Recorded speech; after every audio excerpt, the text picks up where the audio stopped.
ബാങ്കിലുള്ള പലിശ അവിടെ വെക്കാൻ പാടില്ല, നമ്മൾ തീർച്ചയായും വാങ്ങണമെന്നൊരു പ്രസംഗത്തിൽ കേട്ടു. അതൊന്ന് വിശദീകരിച്ച് തരാമോ എന്നുള്ളത്. പലിശ എന്നുള്ളത് നമ്മൾ എപ്പോഴും മനസ്സിലാക്കേണ്ടത് ഇസ്ലാം ഹറാമാക്കിയൊരു കാര്യമാണ്. അപ്പോൾ നമ്മുടെ നാട്ടിൽ പ്രത്യേകിച്ചും കൺവെൻഷണൽ ബാങ്കിങ് സിസ്റ്റം ആയതുകൊണ്ട് തന്നെ പലിശാധിഷ്ഠിതമായ ബാങ്കിങ് സിസ്റ്റമാണ് ഇവിടെ ഉള്ളത്. നമുക്കാണെങ്കിൽ ബാങ്കുമായി ഇടപെടാതെ ജീവിക്കാൻ കഴിയാത്തൊരവസ്ഥയാണ് നിലവിലെ സാഹചര്യത്തിലുള്ളത്.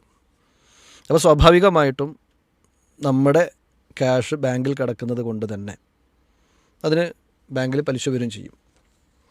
അപ്പോൾ രണ്ട് രൂപത്തിലാണ് ഈ വിഷയത്തിൽ ചർച്ചകൾ പോയത്. ഒന്ന്, ഈ പലിശ ബാങ്കിൽ കിടന്നാൽ, നമ്മുടെ ധനത്തിൻ്റെ കൂടെ ഈ പലിശ കിടന്നാൽ ഈ പലിശയും കൂടി കൂടിയിട്ടുള്ള സംഖ്യയാണ് ഇനി അടുത്ത ഘട്ടത്തിൽ അടുത്ത പലിശയായിട്ട് വരിക.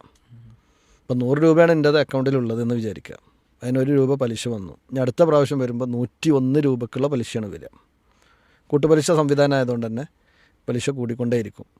അപ്പോൾ അത് കൂടുതൽ കൂടുതൽ പലിശ വർദ്ധിക്കാനുള്ള ഇടയാകും. അതുകൊണ്ട് ആ പലിശ പെട്ടെന്ന് അതിൽ നിന്ന് എടുത്ത് ഒഴിവാക്കി നേരത്തെ പറഞ്ഞതുപോലെ തന്നെ പൊതുസമൂഹത്തിന് കൂടുതൽ ഉപകാരമുണ്ടാകുന്ന രൂപത്തിലുള്ള മേഖലകളിലേക്ക് അത് ചെലവഴിക്കണമെന്ന് ചില പണ്ഡിതന്മാർ പറഞ്ഞത് കാണാൻ പറ്റും. അതേസമയത്ത് രണ്ടാമത്തെ വിഭാഗം ആളുകൾ പറഞ്ഞത് അത് പലിശയല്ലേ, എടുക്കാൻ പറ്റില്ല, അവിടെ തന്നെ കിടന്നോട്ടെ, നമ്മുടെ കാര്യത്തിനും പറ്റില്ല, വേറെയുള്ളവരുടെ കാര്യത്തിനും പറ്റുകയില്ല എന്നതാണ്. അതിനവർ പറഞ്ഞത് എന്താണെന്ന് വെച്ച് കഴിഞ്ഞാൽ, ഒന്ന്, ഇത്തരത്തിൽ പലിശയും ഇതുമായി ബന്ധപ്പെട്ട കാര്യങ്ങളൊക്കെ ഇങ്ങനെ എടുക്കാം, പൊതുസമൂഹത്തിന് ഉപകാരപ്പെടുന്ന രൂപത്തിൽ കൊടുക്കാമെന്ന് പറയുമ്പോൾ പൊതുവെ പലിശയോടുള്ള ഒരു വെറുപ്പും അതുപോലെ തന്നെ പലിശ ഉപയോഗിക്കുവാനും അത് കൈകാര്യം ചെയ്യുവാനും ഉണ്ടായിരുന്ന ഭയവും ഇല്ലാതെയായി. പിന്നീട് അതൊരു നോർമൽ സംവിധാനമായി, ഒരു സാധാരണ ക്രയവിക്രയത്തിൻ്റെ രൂപത്തിലേക്ക് പലിശ സംവിധാനം മാറുകയും മുസ്ലിമീങ്ങൾക്ക് പലിശയെക്കുറിച്ചുള്ള ബോധം നഷ്ടപ്പെടുകയും ചെയ്ത അവസാനം അത് സ്വന്തം നിലയ്ക്ക് തന്നെ പലിശ കൈകാര്യം ചെയ്യുന്നിടത്തേക്ക് എത്തുമോ എന്ന ഭയവുമാണ് യഥാർത്ഥത്തിൽ അത് പാടില്ല എന്ന് പറഞ്ഞ പണ്ഡിതന്മാർ പറഞ്ഞിട്ടുള്ളത്. ഏതായിരുന്നാലും ഇത് ഒരു എന്താണ് പറയുക, ഇന്ത്യയെ പോലെയുള്ള നമ്മൾ ജീവിക്കുന്ന ഈ നാട്ടിൽ നമ്മൾ അനുഭവിച്ചുകൊണ്ടിരിക്കുന്ന ഒരു പ്രശ്നമാണ്. ഞാൻ നോക്കുമ്പോൾ ഈ രണ്ട് ആളുകളുടെയും വാദം വെച്ച് നോക്കുമ്പോൾ രണ്ട് കൂട്ടരും അവർ ഏറ്റവും മാന്യമായ രൂപത്തിലുള്ള കാര്യങ്ങളാണ് പറയുന്നത്.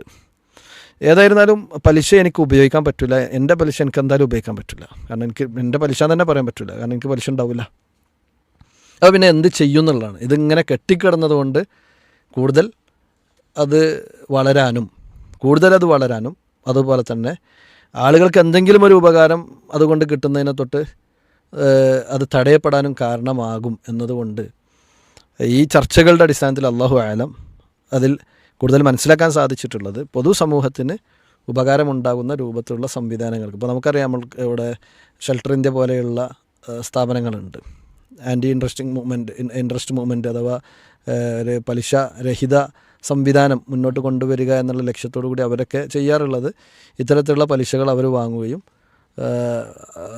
പൊതുസമൂഹത്തിന് ഉപകാരമുണ്ടാകുന്ന രൂപത്തിലും അതുപോലെ തന്നെ പലിശ കൊണ്ട് പ്രയാസപ്പെടുന്ന ആളുകൾക്കൊക്കെ അവരുടെ പലിശ ഒഴിവാക്കാനും മറ്റൊക്കെ അവർ ഉപയോഗിക്കുന്നുണ്ട്. അപ്പോൾ അങ്ങനത്തെ സംവിധാനങ്ങളിലേക്ക് അത് നൽകി ഇതിനെ വളർത്തുന്നതിനെ തടയിടുക എന്ന ലക്ഷ്യത്തോടു കൂടിയും തൻ്റെ ദിമ്മത്തിൽ, തൻ്റെ ഉത്തരവാദിത്തത്തിൽ പലിശ നിൽക്കുന്നൊരവസ്ഥ ഉണ്ടാകരുതെന്ന ബോധത്തോടു കൂടിയൊക്കെ എന്താക്കുക, മുന്നോട്ട് പോവുകയാണ് വേണ്ടത്. കാരണം എന്താണെന്ന് വെച്ച് കഴിഞ്ഞാൽ, ഇപ്പോൾ ഞാനിപ്പോൾ എൻ്റെ അക്കൗണ്ടിൽ ഞാൻ ഇസ്ലാമികമായി കൊണ്ട് ചിന്തിക്കുന്നത് കൊണ്ട് അതിൽ പലിശ എത്ര വരുന്നുണ്ട്, അത് എത്രയാണ്, എനിക്കെത്ര പറ്റും, എൻ്റെത് എത്ര ഉണ്ട് എന്നൊക്കെ നോക്കിന്ന് വരാം.